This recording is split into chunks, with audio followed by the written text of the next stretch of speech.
Today we are deep diving on the Quad Cortex. I'm going to show you guys how I get a really cool sound. This is IkeGuitar. Let's do this. Guys, what is going on? Welcome back for the second installment of our Quad Cortex series. Last episode we unboxed the Quad Cortex, talked about some of its features, but in this video we're doing a deep dive and we're going to make a new patch from zero that's going to sound great on your guitar. Let's dive in right now. So last time when we started off with the Bridge 2203, kind of explained how this system works and how each of these different presets kind of work together. I'm going to show you all how I navigate the menus and get to where I need to go for this. So the first thing you want to do is you're going to tap this name icon here. So what you'll see here in this menu is generally all of the factory libraries, all of the presets that you may have, and also any factory captures you may have as well. So as you can see in the factory captures 1 and 2, you have all kinds of different impulse responses for cab and amp combos. Alright? Now these things aren't going to be the same as what you get as an amp or a neural capture, but they are going to work in similar ways. But for the sake of the video, we're going to go into our first bank here, and we're going to select 1A, okay?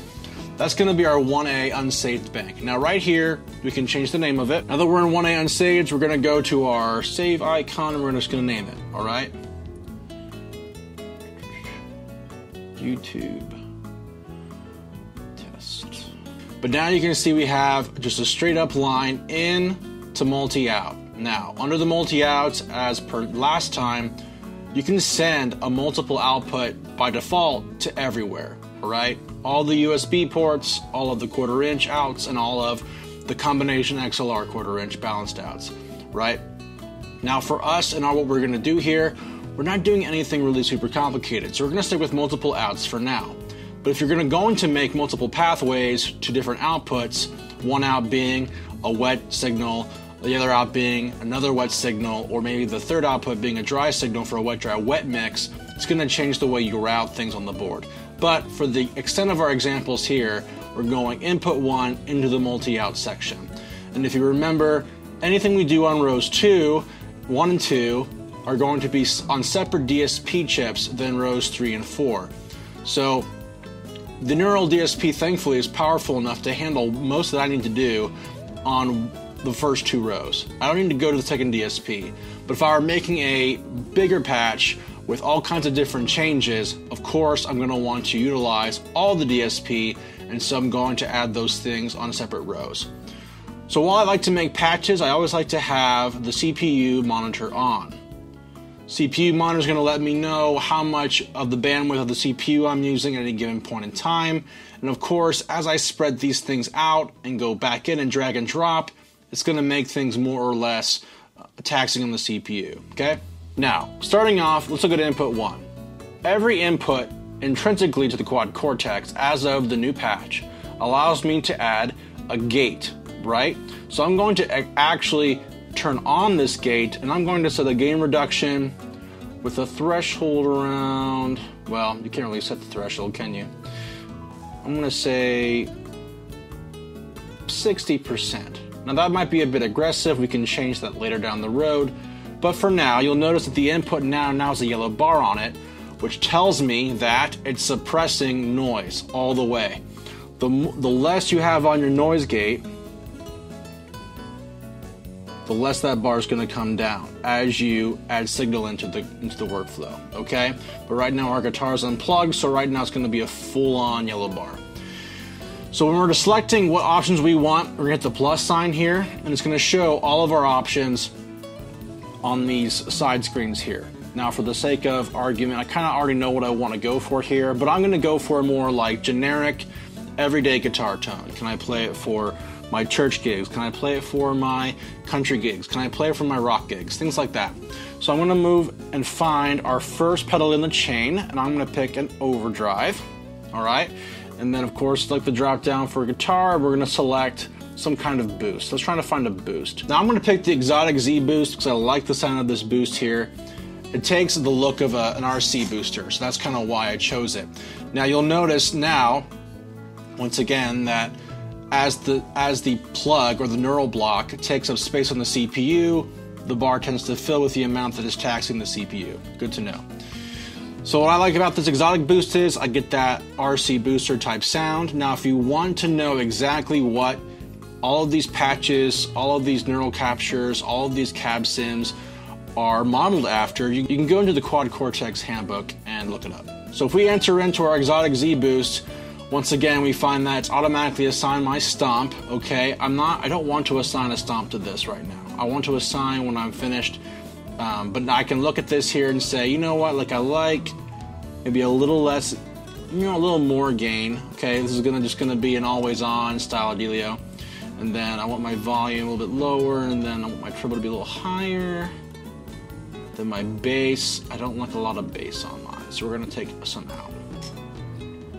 This is all preliminary stuff, all right? When I plug in the guitar, we'll see how this all sounds and we'll tweak it even more. But after the exotic boost, I wanna go into my medium stage overdrive. So I'm gonna go in and find an ODR1 style overdrive. That was ironic, the Noble OD1. It was already there, just hidden from me. So as you can see, I have a spectrum boost now. I like to have that brightness up, that level up. We've got our drive. I'm gonna dial it back just a little bit, because with the boost, it's gonna make it even more overdriven. All right, so now that we have our ODR1 section, we have our medium gain overdrive sound. Now, I'm gonna want an amp for this. So let's find an amp. It's a Captain 50 here. It's a Freeman 100. You know, let's just do the Captain 50. Now, look how much DSP that thing took up when it entered our signal chain, and that's normal. But we're still at 20%, so we're just fine. And now I'm gonna wanna add a cab to that. There's a 1x10 Princeton CR. That's what I want. All right, so essentially we have a Captain 50 style amp going into this Princeton 1x10, all right? And I kind of like the sound of a 1x10. So now is where I'm gonna go off the beaten path here. This has mainly got my drives and amps, okay? I am going to go row 3 on my output. Now, what is that going to do?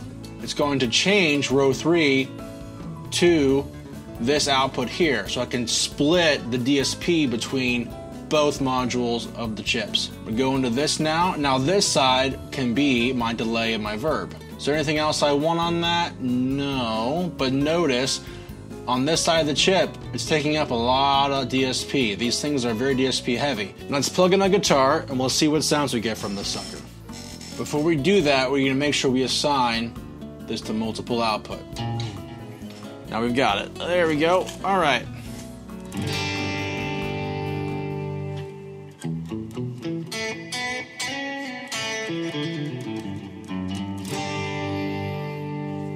One thing you can do, you can select this, and then if you move these rotary knobs, it'll change up top within the category that it's in.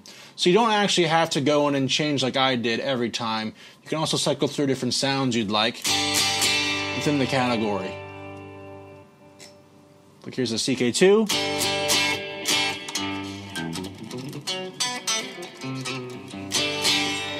But I like the 212 before it. This one right here.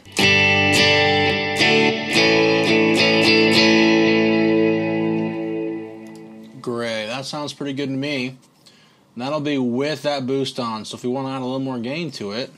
You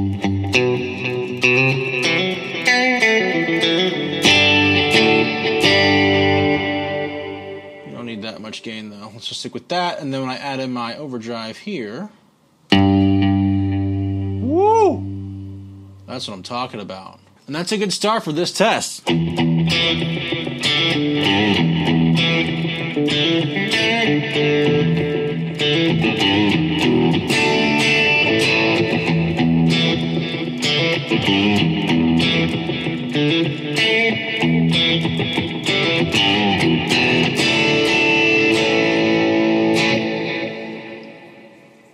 Alright, now let's play a little demo for you guys so you can hear it without the bleed through my mic, and we'll dial it in.